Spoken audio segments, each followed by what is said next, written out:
Mana shu buyuk Robbimizga kichkinacha banda bo'lib, qul bo'lib biz bugun isyon qilamiz. Namoz o'qi deydi, o'qimaymiz biz. Zino qilma deydi, zino qilamiz. O'g'irlik qilma deydi, o'g'irlik qilamiz. Foiz masalasi, zino masalasi, boshqa masalalar, Alloh qilma degan chegaralarni buzamiz biz. Biz kichkina qul bo'lib olamlarning Robbisiga urush ochamiz. Va boshimiz devorga yetganda nima deymiz? Hayotda maqsad qolmadi deymiz. Men yashagim kelmayapti. Bir gap aytingki deydi, bugun oxirgi kunlarda ko'paygan. Bir gap aytingki, domla men shu gapingizdan men motivatsiya olay deydi.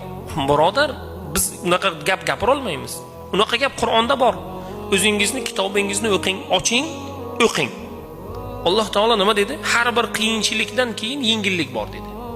Qilgan har bir gunohingizga jazo bor dedi. Shuni oling, istig'for ayting, qilgan gunohlar